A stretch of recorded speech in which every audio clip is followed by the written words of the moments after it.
Like cooking, everything has a recipe. A set of instructions to follow in order to gain a certain result. Music is no different. Be it ingredients for a dish, a set list for an amazing show, Or a release strategy for a successful launch. these are all recipes. Hi, we're your hosts, Sean. And I'm Brandon. Come and join us in our kitchen as we go through the Music Maker's Cookbook. Let's get cooking. Welcome to the Music Maker's Cookbook, the podcast that helps independent artists cook up recipes for success in the music industry. I am Sean. I'm Brandon. And New Year's is coming around. 2023 is almost over. By the time of posting it, this is the last Tuesday before 2023 ends. So the next episode we're going to be releasing is going to be in the new year. Yeah.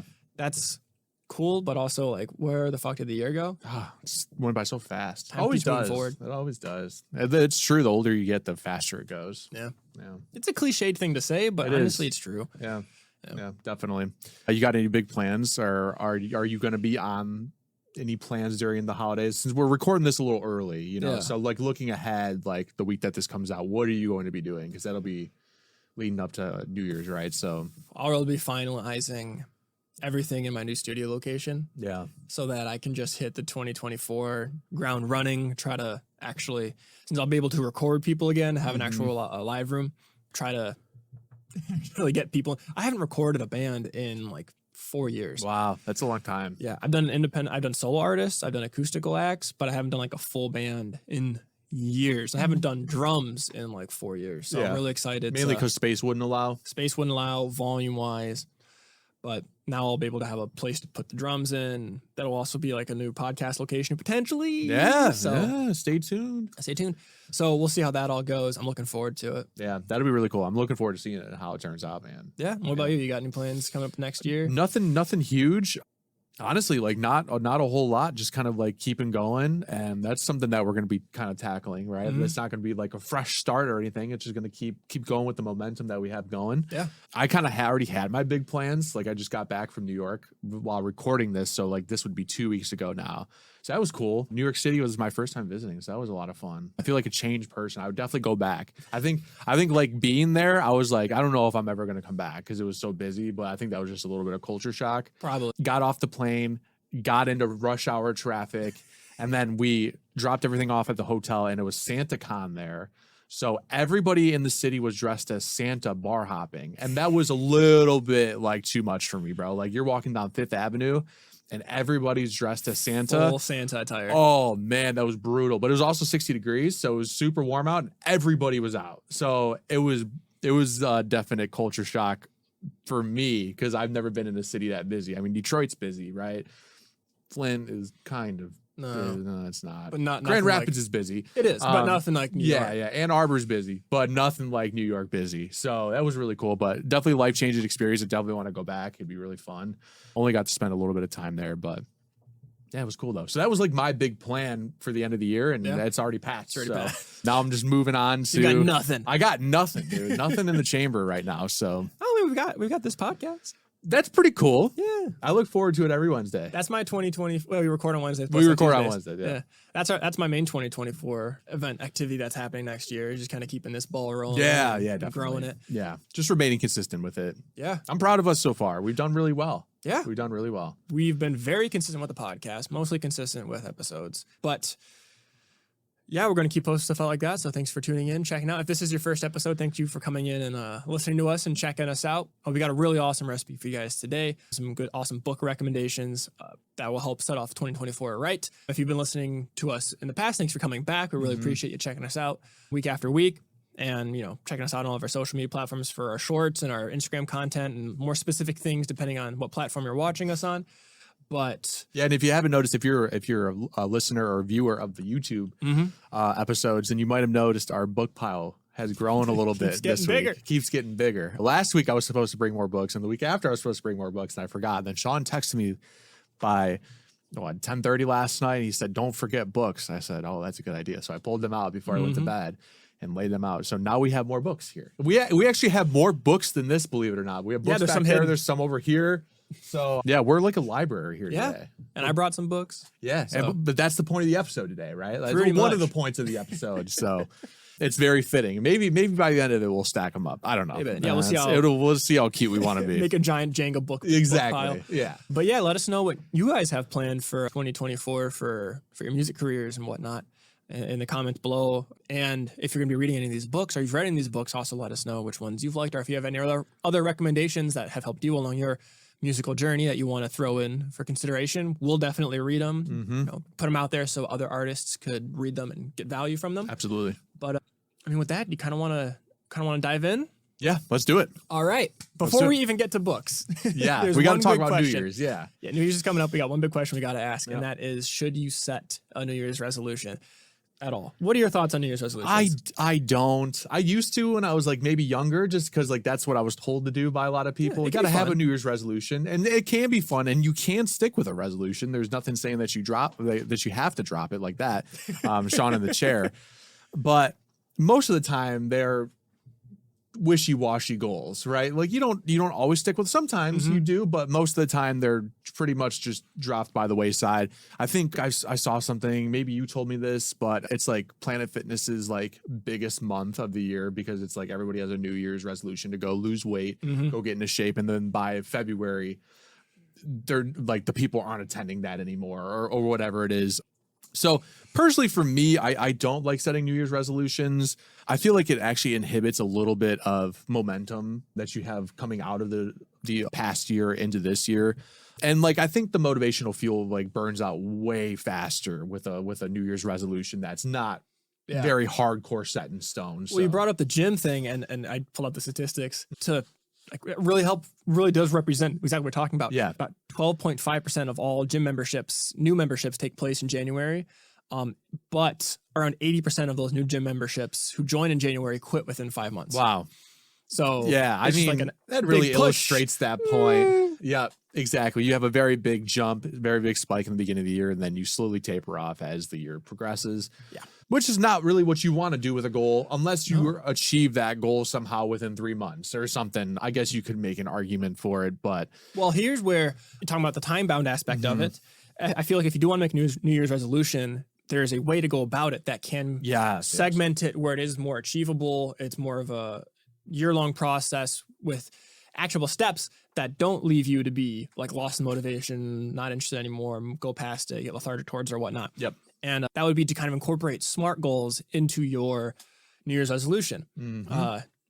And we have a whole episode about that, episode 6, SMART goals, and also within the SMART goals, putting down deadlines within it, which we just talked about in episode 29 most recently. So those are kind of sister episodes. Check those out, and they'll really help you set New Year's resolutions that will last. Yeah, absolutely. As just as a quick breakdown of what SMART goals are, just in case you're wondering. SMART, it's an acronym, stands for specific, measurable, attainable, relevant, and time-bound. And as you mentioned, like if you can get a goal and hit within 3 months, that's what you want to do with SMART goals. You want to have it, 1 month, 3 months, 6 months, 1 year, 5 year, and go on from there. And if you can make it specific, I want to achieve exactly this, not like, I want to get in shape. Well, what does in shape mean for you? Like the whole gym thing. Yeah. Versus I want to drop 20 pounds. Well, necessarily is 20 pounds exactly what like you want to do? Is that I want to be able to run this distance or lift this weight or what's something that's super specific. Also measurable. You can measure how far you run by how far you run. You can measure how much you lift by how much you lift. Attainable. You don't want to be like, I want to be able to bench press 500 pounds in 2 months. That's not possible unless you can already bench 450. Yeah, right. So make sure it's attainable, relevant, like your goals are relevant to your overall goals, which if you go through the SMART goal structure throughout the whole year, you'll be able to layer that all out. And then time bound, as we mentioned, like maybe within 3 months you can do it. And then within 6 months you can do the next part. So do that with your music careers, do that with what you got going forward.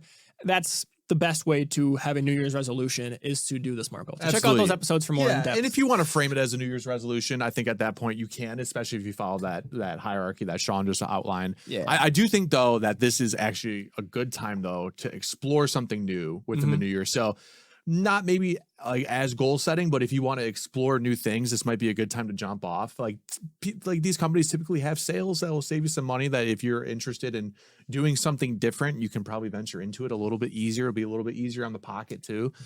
And it's a good time. And it is a good place to start if you want to look back. It's a good frame of reference. Like, oh, I started this on January 1st. I started this on January 2nd. now it's August. Looking back, I've listened to this many books. I've done this many amount of things here, right? So That's true. It's a decent place to start a measurement, but like you don't have to wait till the new year to do that, right? So that's my gripe with New Year's resolutions is that they can be effective, but a lot of the time they're kind of just cheesy. Yeah. Yeah.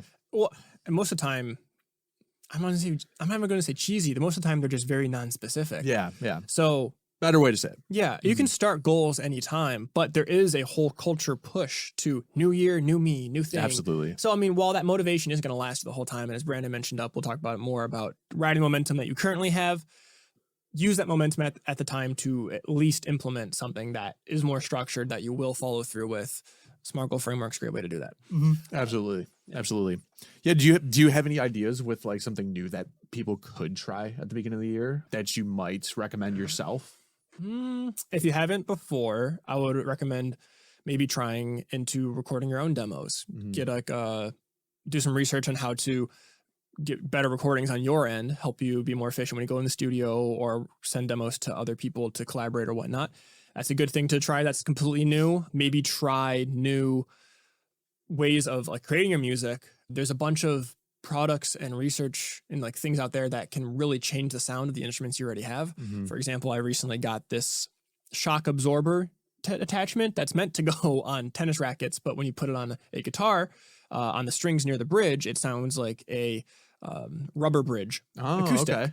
So not exactly the same, but it's really, really damn close. Yeah. So you can try new ways to get new sounds from your instruments.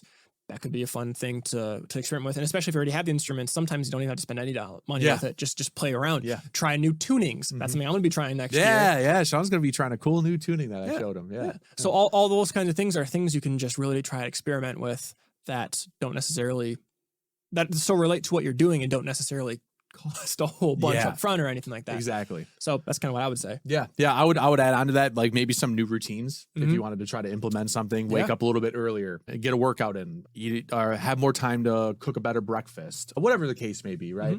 Or get home a little bit earlier from whatever you're doing if you can, or spend some more time with family. Yeah. Just simple routine switches that can actually add up to a lot. And Atomic Habits and the compound effect will actually kind of illustrate that. We're getting ahead of it, but I just wanted to illustrate that's coming. Slow down, Brandon. You can also try some maybe new podcasts. I've actually started venturing into that myself already. Yeah. What are some you recommend? Right now, I've been listening to the Ed Milet Show. Yeah. I've been listening to Unlock Your Potential with Jeff Lerner. And then Ari's Take, he's got his podcast. That's a classic one. Yeah, I'm gonna be honest. Right now, I have nothing to recommend, just because I've been so focused on more entertainment podcasts, like football-based podcasts, Michigan football. You knew where I was going with it. I did. And the season's it's not done, but like we're in a lull right now, so it's like I'm not interested in that at the moment. So now I'm venturing into different things. I've started this one called Hidden Brain. It's one of the most popular on Apple Podcasts, and then I started Things You Should Know. I think that's what it's called, which is just a bunch of different episodes about different maybe historical events or whatever the case may be, I guess. I don't know. I haven't ventured into the FR, but I was listening this morning on the way here. I was listening to the murder of John Lennon and learning about that on the way here. So and I knew nothing about it. And like now I feel like I know too much about it. So no, it's actually great. So maybe those two right off the top of my head, but I don't know enough to give a solid recommendation, but we do know a good place to start though. What we do know enough to recommend is some books. Yes. And that's honestly both of us think it's one of the best things you can pick up going into the new year. Is if you're not a reader, there's so much information in these books. That's definitely something that would be very beneficial to pick up. And if you're not a reader and you don't want to read and you're just completely against it, there are audiobooks out there, Audible subscriptions. Spotify now has audiobooks that you can listen to through there. You can purchase the books, or you can listen to I think it's 14 hours or whatever a month. Is that or what something. it is? Something like that. So if you have a subscription, you can dip your toe into it, but that's a great way to get some information aside from podcasts, because obviously we like podcasts. We're making one, but it's a lot more casual, a lot less structured. It's got great information in there, but you're not going to get a completely concise, put together, edited description of the idea or the topic or whatever is being put forth. It's going to be more, this popped in my head. This is what we're going to talk about. It's more we're having a conversation, come in, join us.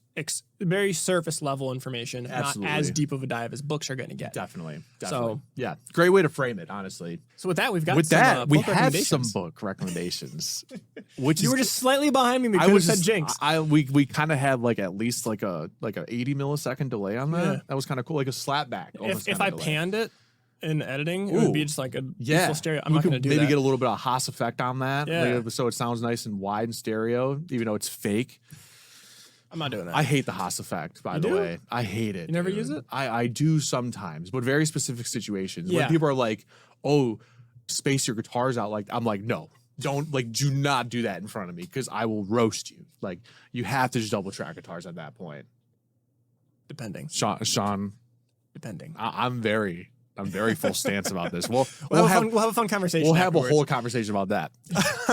But before that, let's have a conversation about these. Let's talk about books. Let's talk about books, Sean, not the Haas effect. Are you a physical book reader or an audiobook reader? I'm an audiobook reader. Audiobook reader, but I do own the physical books just in case, because I noticed like your bookmarks are way more impressive than mine. Actually, I only have one bookmark here, and that's in the 4-hour work week. You have fucking color-coded sticky notes and flags here. Well, that's what I used to do. I used to color code. If you want to see what he's referring to, if you're a visual watcher on YouTube, I've got a bunch of sticky note tabs throughout the book. It's very impressive. And it's kind of color coded as what kind of information it is, when I can look back on it, the importance of it, yada yada. And that's what I used to do before I was comfortable marking books. Now I just write in the books. Yeah, I'm one of those guys that I'll highlight, write. Yeah. Mm-hmm. And then I have 2-tiered system of reading, which we could dive into how we recommend reading a book, because there are more effective ways of reading. Yes, there are. Yeah. So I have a 2-tiered system where if I fold the top corner of it, then it's surface level. Like, hey, this is good to know. This is just a good page, a good thing for review. I've got highlighted a whole section. So I can easily flip through and find those parts that have like big sections highlighted. Parts that I feel summarize the whole page or the whole chapter, I'll do that with. Mm-hmm. So when I want to reread the book, I can just quickly go through and get all the information from it. And then if I fold in the bottom corner, that's like there's something specific on this page that I want to go back and revisit. And then I will underline that with a pencil or a pen, as well as fold the back corner. So that's how I can easily flip to the pages when I go to reread the book.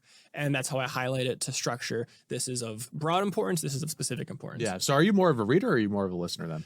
I start off more of a reader, because what I would do is my apartment complex had a gym. Mm-hmm. So I would go on the exercise bike and I would read for half an hour, and then I would do the weights for half an hour. Gotcha. I recently got a gym membership. Can't bring the books on the floor in the gym. So really? Yeah, okay. Not at this one. So tripping hazards, slipping hazards. I just don't want personal things on the gym floor. I don't want to get forgotten, become liability, yada yada. So I listen to audiobooks when I go in the gym or when I run. But at night, I try to read every now and then. If it's a book that I really want to dive into, like, hey, this probably has a lot of good information, I will listen to it and read it at the same time. And that's kind of how I go about it. But it depends on what the kind of book it is. How intense it is. Yeah. If it's going to be a really intense one, like Influence, that's a really big one. Or we're going to talk about later, How to Making the New Music Business by Ari Hershstand. I'll do both. Gotcha. Just so I can. That makes sense. More cemented in my brain. Yeah, that makes sense. I think for me, it's just really hard to sit down and read a book. Just personally, I've never been good with reading. And I'm not talking about like the speed of which I read or the comprehension of which I get from it, but I'm just talking about focusing on it. I have a hard time focusing.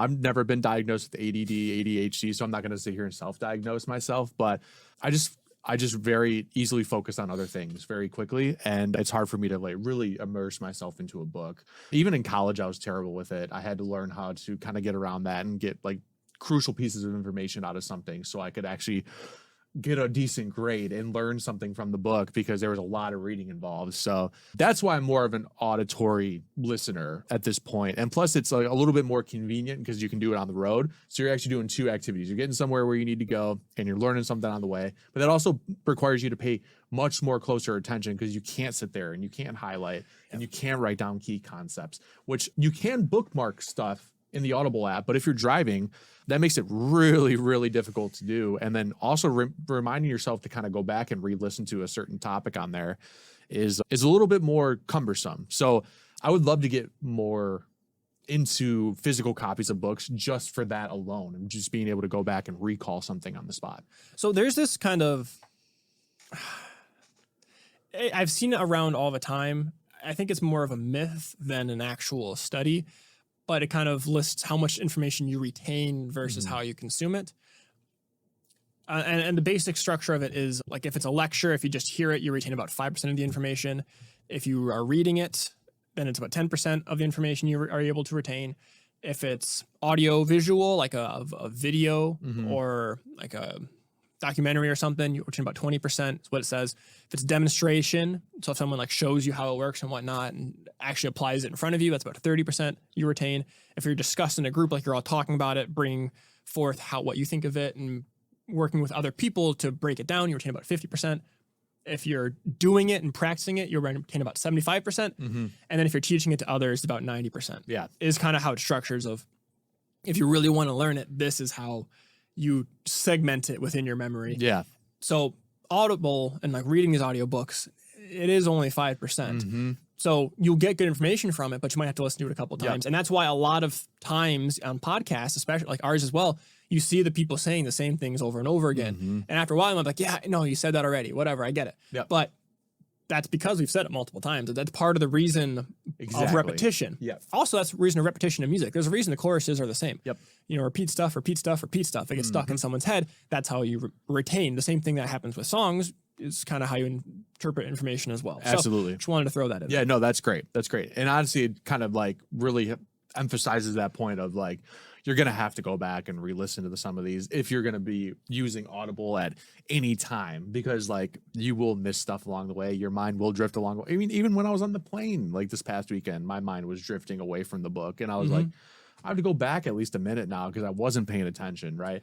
Where opposed in the book, you can like highlight that part. And like, if you don't remember it, you can flip back to the page, reread that one sentence and be like, got it. That's exact. And then it reminds you of everything that was like kind of surrounding that point. You can flip down the corner. Like I said, that's my reading method. You can highlight it. And so your eyes go exactly to the part you want to reread and reread. Exactly. Versus, oh, that stood out. Let me go back 30 seconds, listen again, go back 30 seconds. I've done that a couple times. And it's like, oh, crap, I still didn't get it. Yeah. And you'll have to keep doing it at least a few times sometimes. And then at that point, it's maybe just like, okay, maybe it's time to just stop listening to this for the day, you know, and then come back when I'm ready to focus on that. So there's a little bit of like, you know, restraint that you should kind of exercise too, where it's like, instead of trying to do information overload all at once, bite-sized pieces. Bite-sized pieces. Or stop doing the other thing you're doing. Like, oh, I'm not going to clean the basement. I'm going to stop for 10 minutes and just like listen to this part so I can actually focus on maintaining information.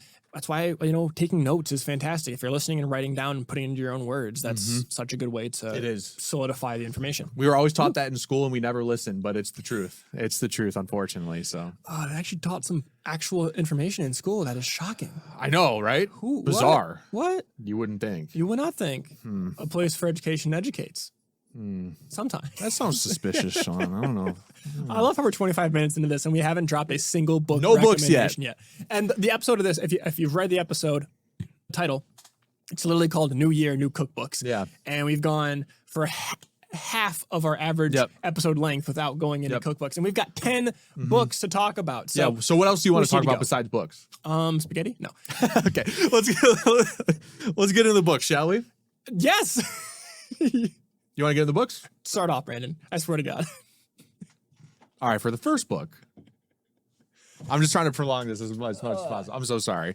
Okay, so the first book is the Ramen Cookbook by Sally Mae. That's right. The first book is a music maker's cookbook. All right, I'm sorry. That's enough delay. If you're still with us, I appreciate it. And we apologize. I apologize. Yeah, it's the new year, so. First book. I mean, it's pretty close, though. First book. Okay. Probably one of the best books, honestly, out of this list. Yes. It's called The Go-Giver by Bob Burg and John David Mann. I recently re-listened to this one, and like it's actually just such an easy listen that you will get a lot out of it. I think even first listen, just because of the way that it's written. It's written in a parable. It's a story, and like all the concepts you can actually visually see. Like you can visually see these conversations taking place. You can visually see the trips to these places happening, and it's actually very entertaining. You have a lot of likable characters in there. So you will get a lot out of this book. First listen. And honestly, these aren't shocking concepts, but they're concepts that we often forget, and it's very difficult to put words to. Basically, it's just talking about giving is like your best asset as a business, or honestly, just as a person. And what we mean by giving is giving value. Value is such an overused word, but it really does have such weight to it when you fully dive into what the word means. Absolutely. And that's exactly what the book goes into. It expresses in it so detail. well. Yes, it does. Yes, it does. And I don't want to spoil it too much. I'm not going to go into it too much, but the book is basically about giving value and how you receive value back from what you have given, right? And there's a whole life cycle of it that it kind of goes through. There's 5 different principles in the book that will be taught to you throughout this. And like I said, dude, like it's honestly an entertaining read to me. It is. It's fun. Well, as we mentioned the whole breakdown earlier of, lecture, reading, audio, visual, whatever, it's kind of also a demonstration because that's what a parable is. It shows you someone going through the process of doing it. So somebody not only even goes to like a demonstration, like the main character actually goes to a demonstration in the book. Exactly. So it's like a demonstration of a demonstration by somebody else, right? So which is really cool. Great way to frame just like the simple attributes of giving. Are you open into a page specifically? No, I'm saying it's also a really quick book. It's like if you're not super, good at reading or you don't like reading that much. I mean, the thing ends at page 127, and there's also an intro to it. Oh, that's so it's going to be less than 125 pages. Yeah. So if you want to get into reading and don't know where to start, this is such a good, easy, fun, educational book to start with. That's why it's number 1 on the list. Yep. And honestly, this might be pretty close to number 1 on business book list, to be honest. It just like, I don't know. It's just, there's something warm and fuzzy about this book. And then it makes you think like, you don't have to give the world to people, right? Like, because we often get this thing made up in our head where we're like, oh my God, we got to over deliver so hard. We got to be so different. But sometimes it's just the little things that add up to make a big difference along the way. And this book demonstrates that through coffee, which is really cool because we love our coffee. We love our coffee. So, and like Sean said, it's very short, 127 pages. Not only that, on Audible, I think it's like 2 hours and 56 minutes or something like that. Very quick listen, very quick read, and honestly, just very entertaining. Love that book. Yep. I would get it autographed. I would too, honestly. Yeah. That would be phenomenal. That's like the only book, I think, like ever that I would say that for. The next book that's also top, this one is really the classic. It's got over 80 years in print. It came out, I think, right around, during the Great Depression or something. Yeah. But it's just classic information that's just so helpful to know. It's called How to Win Friends and Influence People by Dale Carnegie. We've talked about this before. It's kind of a shitty title, but it's such a good information inside of this book for like how to deal with people, how to put yourself up to a standard that people trust you, believe in you, want to work with you. It's just a great way of like how other people think, the psychology of it in a book. And you can relate it to personal aspects of your life, business aspects of your life, anything you want to do. I'm just going to flip through real quick and like just read the titles of different sections so you can see like the broad variety of information here and the quality of it. So like the first, like one of the sections is fundamental techniques in handling people. Yeah. Bad title once again, but it's like, I mean, I'd like to know more about how to handle people, quote unquote, especially like if it's, difficulty people or just want to communicate better. Exactly. The next section, 6 ways to make people like you. Yeah. I want to be liked. That's a good thing to know. Yeah. Maybe I probably have a decent amount of them to begin with, but maybe I can work more on this or try things out on that. Sure. How to win people to your way of thinking. Yeah. So like I want to persuade someone and whether it be I want to persuade someone with my music, I want to persuade someone to have faith in my music and my career. If you're in this industry, you're going to need people to give you a hand. So if you can better communicate your ideas and your passions and get them on board, that's such a great skill to have. A shortcut to distinction, how to be a leader, things like that. Yep. Just good broad concepts that it really digs deep into. It's a little bit longer of a read. This one's around like 250 pages. Yeah. I think this one's like closer to 5 or 6 hours on Audible, something like that. Yeah. Sounds about right. But it's also a dense read. There's just so much good information here. You will stop. You will pause. You will highlight. This is Brandon's version. If you look at my version, the whole thing is just highlighted. I would argue that this and The Go-Giver are both yearly reads, if not semi-yearly, honestly. And I need to be better about that myself. Like I'm preaching to choir right now when I should be preaching to myself. But honestly, this just teaches you how to be a better person overall. I know the titles sound really bad, but like there's not a better way to say it, honestly. Like any other way you say it, you're kind of beating around the bush and not getting to the point. Like, yes, we do want to be liked more. Yeah. Yes, we do want to be persuasive in our thinking, in our writing, in our speech. And this tells you how to do it in a non-shitty way despite shitty titles. Yeah. It's also kind of fun to read because it is very direct, but also it was written in the 30s. Yeah. So it's got that older language to it. It does. Yeah, the old vernacular. The old vernacular, which you kind of have to put a little more time into to think about, like, what exactly is he saying here? All that, but it makes it more entertaining. So I highly recommend that book. The next one that we have on the list, number 3, there's no order, by the way, except for the first one. We recommend The Go-Giver. The next one is How to Make It in the New Music Business by Ari Hershstand. We don't have that book here today, Sean. No, I lent it to a good friend of mine. I hope he's enjoying, or she is enjoying. That's Kevin. Oh, I hope Kevin's enjoying. I hope he is Kevin. too. Hi, Kevin. But this book is written by Ari Hershstand. If you've been, we actually, in our 2 podcasts, if you go to our podcast page on Spotify, there are 2 podcasts that we recommend. You can kind of dive into for more information alongside ours. One of them is DIY Musician by CD Baby. And then the other one is Ari Hershstand's How to Make the New Music Business podcast. It's the same title as the book. It's a thick book. It's got a lot of information to it. And it's not all about how to make it as a musician. It talks about other jobs in the music industry you can do if you want to be around music, but not as a artist or whatnot. Yeah. But it goes into, we pull a lot of information from, we've referenced him in a lot of these episodes. It goes into how to get a following, how to perform live, how to get your music out there for sync licensing. His podcast is great because he interviews these people who you would be sending them to, and how to get these people you'd be contacting to grow in the industry. So his podcast is a great sister to the book, but it's just the way it expresses what it says is the book is written kind of from Ari's perspective. He is a musician. He has a band. He's made a living in this industry.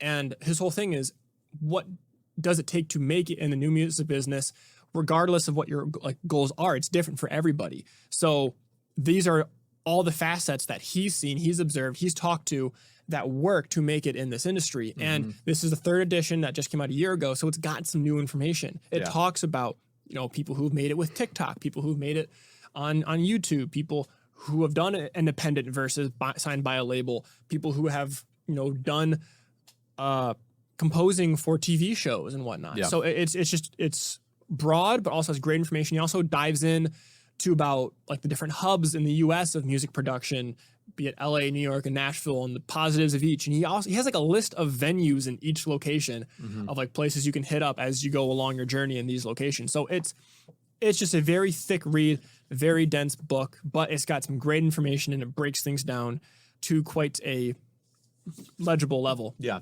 And on Audible, the audiobook is read by him. So he will sometimes put in his own thoughts, his own experiences on top of what the book says. So I always love it when a book is read by the reader. Me too. As long as the reader is good at public speaking. Yeah. Sometimes it's I can't understand you. Yeah. But he's good at speaking, and he adds some good extra flavor text on top of it versus just the book. So that's one that, as I said, it's very dense. It will take a couple of reads. You will want to go back again and again and again. This one I do recommend not reading from front to back. I would jump around from chapters to what you are currently in the middle of and apply what you learn in those chapters versus I need to read this book through. Just take what you need from it. And then once you go to the next level of your career, then you can go to the next part of it and take from that. Yeah. Not every book is meant to be read front to back. I just want to say that. This is definitely one of those books. And I would recommend listening to it and reading at the same time, taking notes on the sections that are applicable to you. Yeah. So, I want to park on that topic real quick because that is a really good point, is that you should be able to take and pick and choose what you want from a book specifically. Like Sean said, some of these books aren't from front to back. I think The Go-Giver is. Yeah, it's perfect. How to Win Friends and Influence People, I think, is pretty much front to back. I think it is that essential. Some of these, though, aren't. Pick and choose what you need. And I think that leads us to the next book that actually builds off of Sean's recommendation with Ari Hershstand, is All You Need to Know About the Music Industry, or the Music Business, by Donald Passman. This has been revised. We're on the 10th edition now. I just looked it up. This has to be ancient dinosaur first edition stuff. I mean, if you're the visual watcher right now, look at how old that book cover is. Sean, I roasted this book cover before and he defended it. He said books have feelings. And there you go. He's struggling with getting the book propped up. I was struggling. But this book contains the very technical aspects of the music industry, how labels work, how publishing works, how marketing works, what people you need to hire on your team. That includes like lawyers, that includes like accountants, that includes managers. It really sets up nicely on how everything is framed within the music industry. It has been updated. Like I said, we're on the 10th edition now. It has been updated to a more modern time, but probably not as modern as Ari's, just because Ari's kind of like in, I think, the more influencer sector. Well, I feel like the big difference between the two is this is dense in terms of information. Yeah. It goes into how everything works. If you really want to get the nitty-gritty of it. Yeah. Sync licensing, all that. Like, and it gives you it does give you some number examples in there too. Yeah. So it'll show you, like 10% of this will go to this guy. 13% of royalties go here. It tells you about split sheets. It tells you about, really all the basics of the music industry that you should know going into it. And like I said, most of it's been updated, but sometimes you will have outdated information, I think, in here just by like maybe a little bit, or maybe like the industry's changing. And I will say too that like even when I was listening to this book a couple years ago, it didn't go as deep as like maybe it should have, but that was probably just to save space at some of these topics. Sometimes it did go into detail with certain things, but other things that was kind of left very middle ground, a little bit shallow. So you're not going to get like a super comprehensive read. You're not going to learn everything about the music business in this book, but you will have a good foundation to build off of later in your musical career. Anything else you want to add about that? Can I move on to the next book? You can move on to the next one. All right. So the next book, this is another kind of shorter one, and it's not like an in-depth informational book. It's more of a permissions book, and it is Steal Like an Artist by Austin Kleon.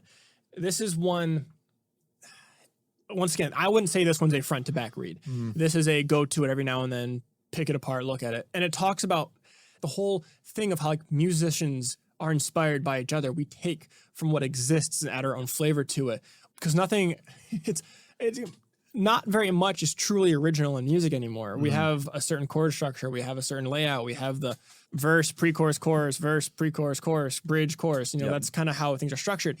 And, humans like that, brains like that, yada, yada. But this whole book is about, from the beginning of time, artists have stolen. That's how it's built. And as I said, it's kind of a permissions book. It's like saying it's okay if you steal.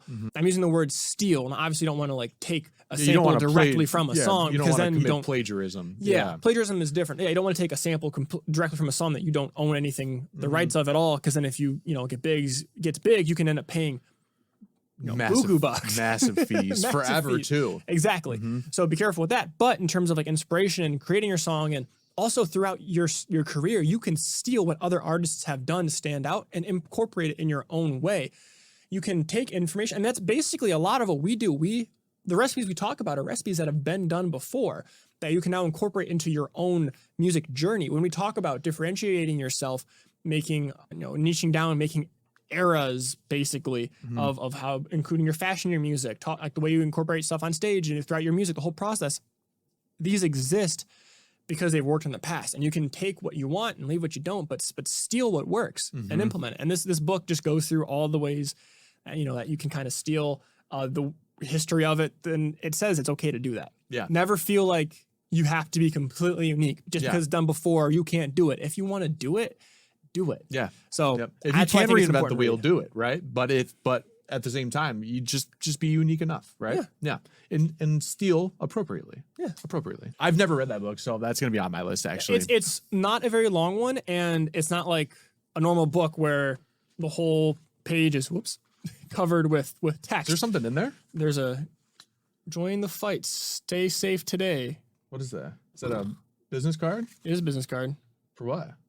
Hand wash marks and or filters with mild detergent machine. Wait, I don't know. I have no idea what that is. What? That must have came with the book. I bought these off of thriftbooks.com. But it's not like every page is full of text. It's kind of like each page is kind of like an Instagram post. Yeah. Where some of them have a lot of text on it. Some of them are just like a couple big points here, or here's a big quote or whatnot. So it's not a very expensive book, and it doesn't have like a dense amount of information, but it's a permission book. It's good to read, revise, and just say, okay, I can do this. Totally. Nice. Want to move on to the next one? Take it away. You've got more than the next one, so your brain's about to go on a roll. I'm going to talk a lot, I think, for the next few minutes. The next one we have is called Atomic Habits by James Clear, and then one that kind of goes hand in hand with it is called The Compound Effect by Darren Hardy.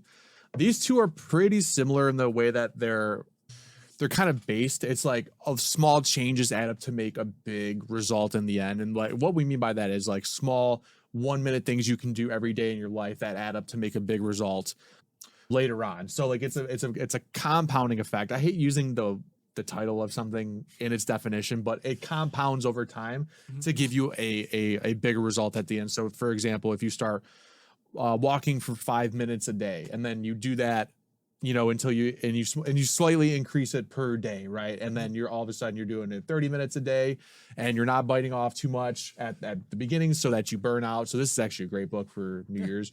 And then all of a sudden you're starting to lose the weight, or you're starting to feel a little bit healthier, and then that adds up over time. You can use that energy elsewhere, and so on and so forth. I hope I explained that pretty well. Atomic Habits goes into the framework of how to do that pretty in depth, and it actually has scientific reasons behind it as well that helps back up that information and then gives you a really good framework to work off of. The compound effect doesn't go in as big of a framework as Atomic Habits does, but it does show like the effects of like how things can add up to make a big result in the end. Hence the name. Correct me if I'm wrong here, but Atomic Habits is more of like, hey, here are the small things that you can implement that build up to to make massive action within your life.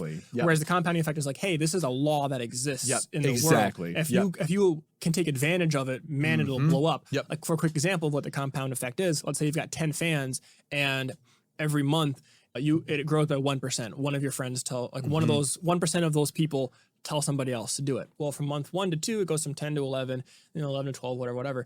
But eventually it'll go from 100 to 110. Eventually, so in 1 month, you're going to get as many fans as you first started. Eventually, beyond that, it'll go from like 1,000 to 1,100. So what took you a whole year to get at first will now take a month. And if you're being consistent and growing, that's what the compound effect is. It just 1% adds up. And eventually, it's like from 10,000 fans, every month you get 1,000 new fans. That's as much as it took you to get in like 5 years. And it just builds and builds and builds. And if you ever want to see like a good representation of it, and you watch any sort of like content creator on YouTube or whatnot, just watch the rise of their career. They start off at not very, very low, not much, and then it just grows and grows and grows. And that's often shown in like a more exponential growth than it is linear, right? So yes, excellent point. I mean, both books build on top of stacking things on top of each other, right? Depending on what you're going for, what your goals are, like the books, right? Really stacking, and it just builds off of what you set before and makes sure that those goals are attainable and easy to get to instead of burning out in the beginning. That's Atomic Habits. Atomic Habits is. I wish I had a physical copy here. The book title is actually really nice. It's a very nice cover, and like that's a yearly, if not semi-yearly read. I think front to back. Oh my God, yeah, front to back. That book. It wouldn't be hard for me to say that it's completely like changed my business and my life after reading it. Just the philosophies in it, and it's definitely a yearly. Very powerful read. With habit stacking. Very, very powerful. Very, very powerful. The next one is more brand focused. It's more business focused. This one is Building a Story Brand by Donald Miller. It's been I keep saying that it's been a really long time since I really listened to this one too, but basically what it does is that it shows you how to build a compelling and convincing story of your brand that you can market and sell to other people so that people are more likely to, I'm going to say buy into you, but that sounds like a shitty way to say it, but it's like more, it is buy into you. It's buying in. Hey, what's a narrative or something that is more than just what I'm putting forth that they want to buy into, give money for, participate in. Exactly. And like it gives you different frameworks with how to build that. Also like setting your audience as the hero and making them the hero in your journey and just doing all these things along the way that can add up to make a big result with your brand image in the end of things. And if you set that up really well, you can do some really incredible things. I mean, Taylor Swift's a great example of it. I know I go back to her all the time, but that is someone who has done, leaps and bounds of what this book has described, right? So it's just a really powerful book. It's not a super long read. If I look right now, I think it's like 5 hours. I think it's about 5 hours of a listen, and the author narrates it, which Sean loves, which I do too. Actually, he's a very good narrator with this book. And it's honestly, it's fun because he uses like good examples. Yeah. It's like I like to view this book when I'm listening to it as a very colorful book. Yeah. For a quick example of, if you don't mind me jumping in real quick, of something that we've probably all seen that really represents the different story of a brand is a lot of insurance companies. Yes. Like there's the Progressive and the whole, like, you know, pick your price point. They're positioned as the friendly, like, we'll work with you, like we'll get the lowest point. That's kind of their, and it's all white, it's all clean. That's the way they present themselves. Then you got State Farm, you know, Jake from State Farm. Yep. Their whole, like, you know, we're your neighbor. They want to be positioned as like, you know, we're just like the guys next door. We're always here. We've seen it before. We've done it before. That's how it's done. I was going to say the Mayhem guy, which is Allstate. Allstate. Allstate. Allstate. They're the Mayhem guys. Hilarious. But they position those commercials are great. But they position themselves more like in fear. The whole story is bad things will happen to you, but we'll help you through it. So each one, they sell the exact same thing, but the way that they build the brand and the stories behind it is different from, you know, we'll help you find a good price versus we're here, we'll support you versus bad shit's going to happen. It's fear-based marketing. So, and Geico's its own thing too. So right there, all sell the exact same thing, but the way they differentiate themselves and the stories they have behind it is how they separate from each other. And as you fantastic examples. Yeah, and especially in bands, like there's plenty of bands that are the same genre, but they're all different. They've all got different story to it. Exactly. All different in their own unique way. They've all had different journeys onto the way or the platform that they're on now, and then also will be later, right? So it's all about how you cultivate that story and how you communicate it to your audience. So love that book. Great book. Next one. Like I said, I'm going for a little bit here. The next one is The Subtle Art of Not Giving a Fuck by Mark Manson. I don't believe Mark Manson reads this one. Let me double check. He does either. He's got a whole series. But okay, by the way, going back to the Go Giver, it's part of like a quadrilogy. I don't know what the term is. But there's like four books under the Go Giver title. There's the Go Giver Influencer, the Go Giver Entrepreneur, or whatever. Same thing with Subtle Art of Not Giving a Fuck. He's got like 4 or 5 books that are all under the Not Give a Fuck series. So if you like one of them and want to dive deeper in, both of these are more. There's a bunch more books than just the one. Yeah, just want to throw that out there. Yeah, good point. The Subtle Art of Not Giving a Fuck is a great book that is not narrated by Mark Manson. It's not narrated by Roger Wayne. At least it is on Audible. I assume it is everywhere else too. But it's a fantastic book for teaching you how to literally not give a fuck about the small things in life. Not to let the small things get in your way. Not to let the facades of society get in your way of thinking and doing life. Everybody lives life differently, and that's what he explains in here. You don't all have to live by the same means of somebody else's story, and you don't have to worry about the small stuff that happens to you throughout the day and take up your energy that you can use elsewhere. And it actually is very compelling in the way that it makes you come to terms with what's going on in your life. I think he uses it's like the unhappy panda or something in there, where he wishes that a panda would knock at your door and would just tell you everything wrong in your life, and then just go to the next door and do that same thing to that person, because like sometimes we need to hear that and be able to make adjustments off of that. And like that, the small stuff that gets in the way of us realizing these things hinders that growth that we could have behind it, and the growth that we could have by being able to tune that out and focus on the things that really matter. Absolutely love this book. There's so many swear words in here. Parental advisory for this book. It should be on the cover. And yes, it is all legitimate on the narration because they say fuck all the time. That's the gimmick of the book. It's the gimmick of the book. But and it keeps it interesting. It's entertaining, and it makes you learn better. And it's straightforward and it's honest. I mean, and I would argue that it's one of the best books to read for artists. I would say so. Because there are so many details and things that have to grow and work, and you are casting a public eye as an artist. People are going to be commenting and seeing what you do and whatnot. You're going to get people who, dislike your stuff, leave shitty comments. And this is such a good book to really take in the whole thing of what matters and what doesn't. Yep. I don't need to care about that. I can let that go. If someone says my music is shit, whatever. Yep. I don't even care. I'm not going to give a fuck about that. Not going to let it ruin my day. Not going to let it affect my art later on. Yeah. Mm-hmm. I was tuned wrong on this one song at the set last night. I'm not going to let that kill my vibe for the whole set. Or even like while you're performing, like, oh crap, I'm out of tune. Well, don't let it kill the vibe that you've got going on. Exactly. It's a small thing. Just let it go. Don't give a fuck. Yep. Move on. So I would say because in this industry, a lot of small things can go wrong. It is such a powerful book to kind of internalize. Absolutely. Yeah, I love this book. I wish I had a hard copy of this one too. It's not a super long read. I think it's about 4.5 hours of a listen. And like I said, it's a very entertaining listen. So you'll get a lot of good stuff out of this and be entertained at the same time. This one is more of a guide. So I would say this is more front to back, but definitely worth your time. Definitely worth your time. Oh, definitely worth the time. All right, the next one is something that I've recently listened to. I don't have a physical copy of it yet. And this one I would say isn't necessarily for everyone. And I would actually recommend the audiobook above the book, personally. And it is the 10X Rule by Grant Cardone. Now he's got an energy to him, a go-get. He's probably a huge part of the whole hustle culture, the grind culture. Just like a Gary Vee. Yeah. He's a big part of that. So this isn't for everyone.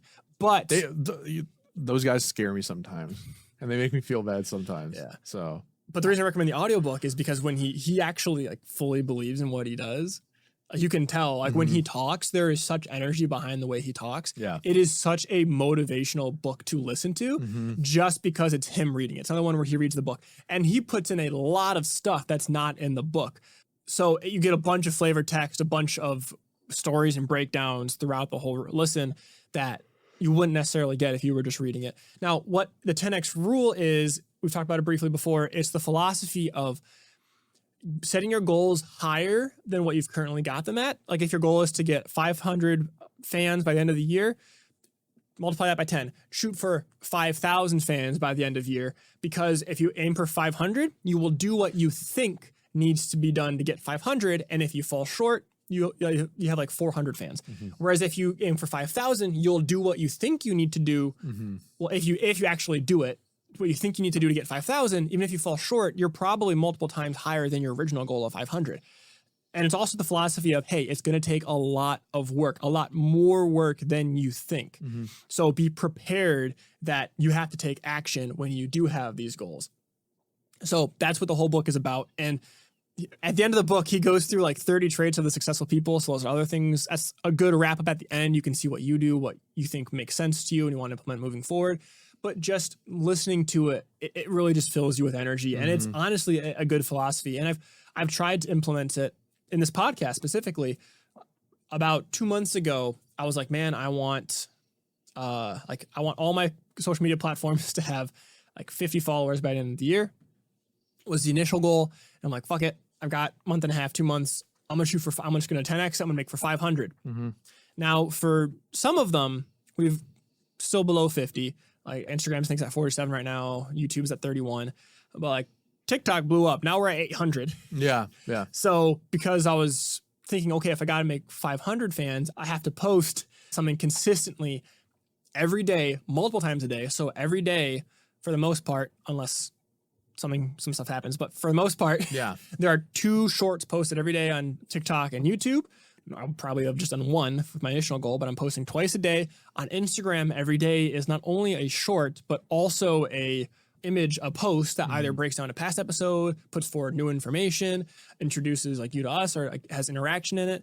Which, by the way, we are using Instagram as our interaction platform. So if there's anything you want to like suggest to us or communicate with us and talk to us, that would be on Instagram. So go follow us there if you want to be play more of a part with us and want to talk to us. That is the platform we are doing that with. But, that philosophy of maybe think like, okay, no, I need to do more than I think. And I still probably need to do way more than him doing to actually hit that goal. Sure.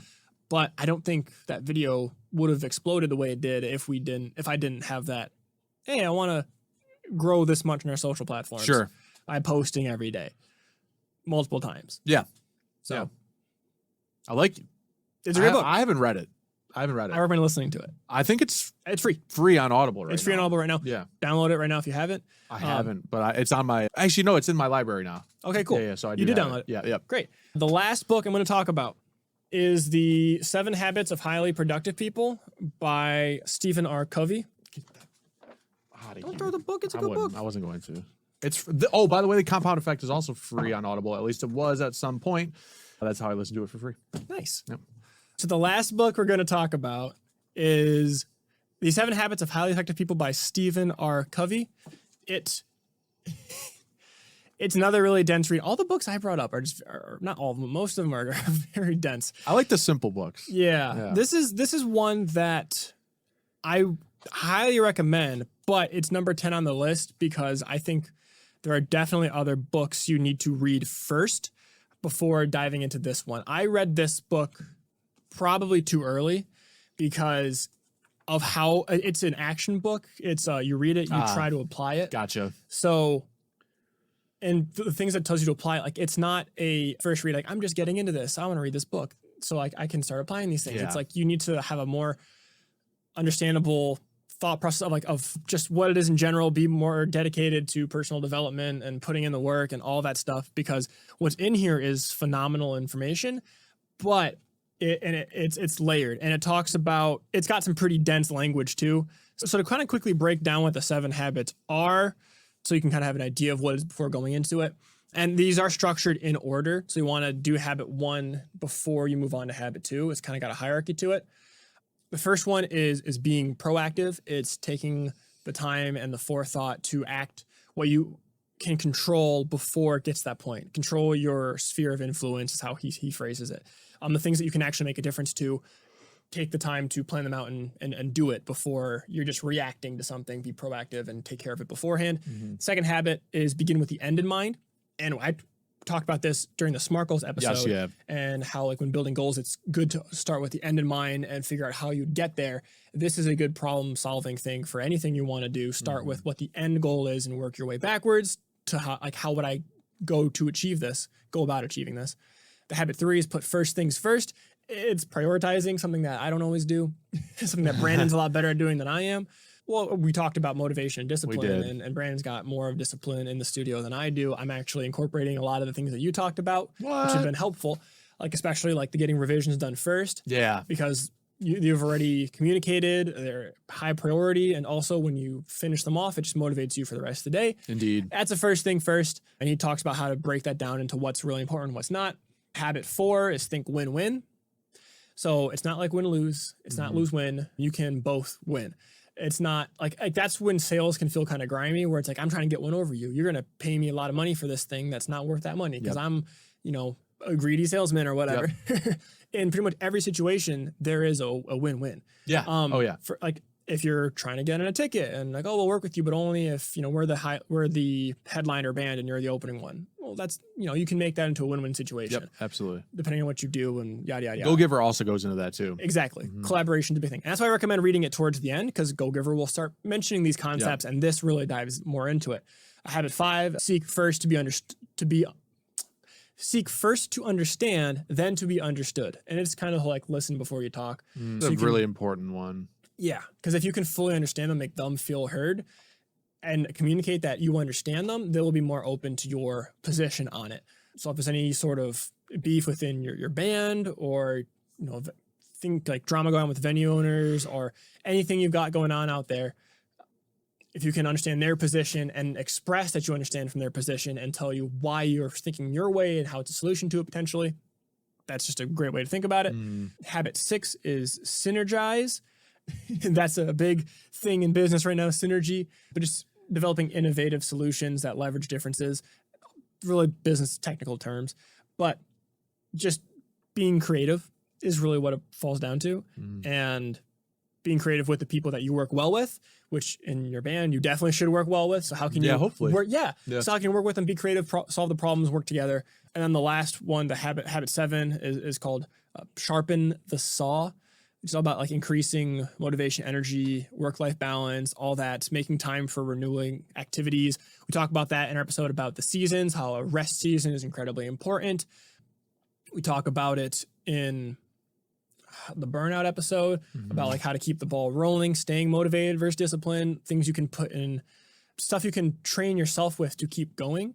And all these books are basically also part of that. So that's why it's really important to start off the next year with some good books, some good information. Yeah. Increase the brain size. Like we said, none of these books were really in order besides maybe for the last one. So you can kind of dig into whatever one you want to start with for the new year. I recommend the Go-Giver first. I think it's like you said, you teed it up pretty well. It's an easy book to listen to. It's an easy book to read, and the concepts are easy to grasp, and you can apply them immediately to whatever you're doing. You can apply them to your personal life, and you should apply them to your personal life too. So this is not only a businessy book, but this is a very personal lifestyle book as well. That's my first book that I would recommend. Would you say the same, or would you have a different recommendation? No, I highly recommend the first book you read out of this list would be The Go-Giver. Yeah. Because all the reasons you just said, Brandon, it just tees up the foundation for every single book we've recommended. Absolutely. To follow. Yep. I think that was the first. Actually, no, the E-Myth Revisited was the first one I read, and then I read The Go-Giver. So I was pretty close to following that trajectory. Mine was The Go-Giver. Was it? Yep. So that's perfect. And like you said, it's a really good foundation where every book kind of branches off from in some way, shape, or form. I feel like you could almost tie every book back to The Go-Giver in some way, somehow. The concepts in there are so foundational, and it's just a fun book to read. It's just a fun book to read. Yeah. So go give it a shot. And I love the cover. Great cover. So yeah, it was last advice for the new year. This isn't really a New Year's episode. This is more of a book focused episode, but it's also a New Year's episode. I would say it's a New Year's episode. Yeah. But so last piece of information that I want to give that I have written down here, outside of the books, moving forward for this year.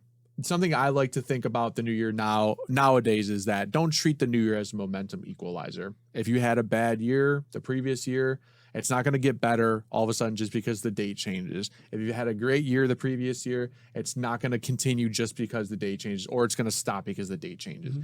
This is not a time to take that momentum of massive success and then be like, yeah, I don't know, like it's just going to fall apart, or I need to stop doing this at the new year or something, or like I don't want to keep going with this. Like just keep going, right? Can I put a caveat in there? Sure.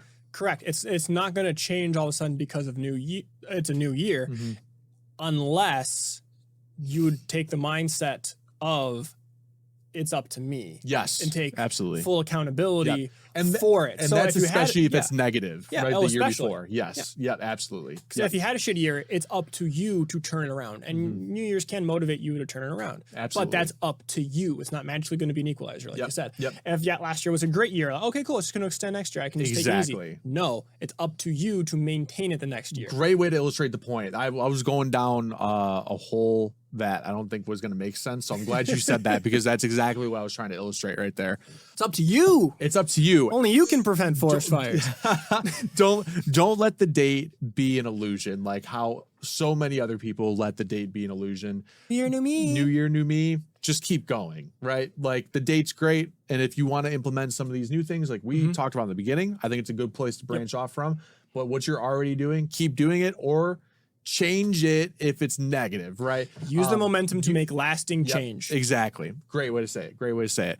And I mean, I think just setting yourself up to combat that normalcy that we have at the change of the new year is very beneficial in completing whatever you want to do next year moving forward. Yeah.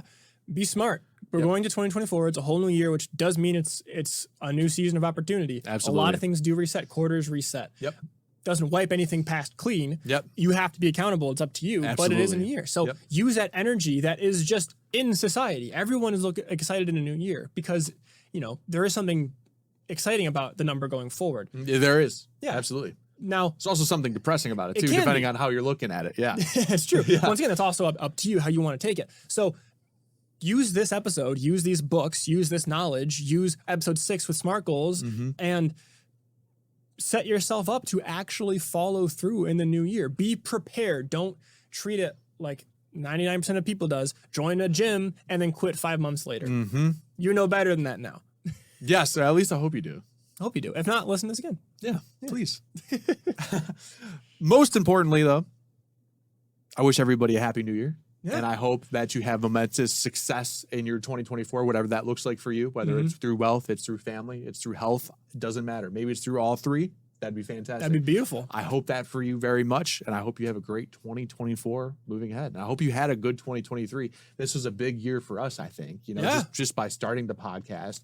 Just kind of like a quick year in review. I think we started talking about the podcast March or April. Yeah. And then we started kind of like doing it late April, early May. And then we put out those 3 episodes beginning of June. And then we've been consistent ever since. So that was over half the year that we've been plotting and scheming and doing this now. And that number isn't going to change us moving forward. That 2024 year, we're going to keep going, and we're going to try to do it a little bit better. Oh, yeah. So, of course, always improving. Every absolutely. Tuesday, 6:30 in the morning on Spotify and every other podcast platform, and 4:30 on YouTube for the video podcast. That's right. So That's right. We'll be here. I hope to see you there. I hope to see you there as well. Yeah. In this kitchen, cooking all these recipes with us. We've got That's plenty right. moving forward. If you have any recipes you want us to cover in the future, reach out. Let us know either on Instagram, or you can email us at podcast@musicmakerscookbook.com. We'll try to get through them and respond to them and implement them as much as possible. On top of that, if let us know, as I said, like what you've got going on for next year. If this episode has helped you out make more goals towards the future, tell us know what your new SMART goals are. Tell us what book you're going to read first. Hopefully it's a Go Giver. Yep. If you've already read it, let us know what other book you're going to read. And if it's even one we didn't even mention, let us know your favorite book that's motivated you and got you on this path of being a musician that you got a lot of information for. So we can listen to it and maybe talk about that in the future. Yeah, that'd be great. We're definitely going to be doing a full in-depth episode on the Go Giver at some point. Yeah, absolutely. Just because it is just such a top tier one of it. So yeah, I can't wait for that episode. me too. It's going to be a really fun It's one. gonna be exciting. Oh man, I just love the end of these episodes. They just all of a sudden the energy just goes down. We start relaxing and we just bullshit for another 10 minutes. We do. It's like the end of the show banter. It's just I mean, we could be just here's what we say every episode. Blah blah blah blah. Thanks for cooking with us. Bye. Bon appetit. But we don't We do like that. being a little bit more personal. Yeah. For better or for worse. True, depending on how you look at it. I don't think we have enough numbers for the analytics yet to see how this works. But I'd be really funny if the drop off is just like boom. Oh yeah. Like I don't give a fuck what these guys say. I'm gonna turn this shit off real quick. That would be funny. Yeah, that would be great. Yeah. We'll see. Maybe we'll see next year. Oh, next year we definitely will. Yeah. Yeah, I said my goal was 500 by the end of this year. End of next year, 5,000 every platform. Woo! Yep. Multiply that by 10. Cooking. Actually, the sensor just said that. That's a whole year later. I gotta make it 50,000. Holy fuck. That's the 10x rule. 50,000 on most platforms is the goal. Well, you heard it here first, so you can go back and listen to this at the end of 2024 and see how we did. Yep. And know that even if we fall short, if it's over 5,000, then it worked. And even if we fall short, we love you. Why did my head just flashed Barney? I loved Barney as a kid. Me too. I actually went to like a theatrical Barney event Really? when I was like really, really little. That's great. Yeah, I got like a Barney glow up stick and whatnot. Yeah. I'm But that's it. Thank you for jealous. joining us, I'm eating in jealous. today. Hopefully you liked the menu of all the cookbooks that we presented. Thank you for dining with us. Bon appetit.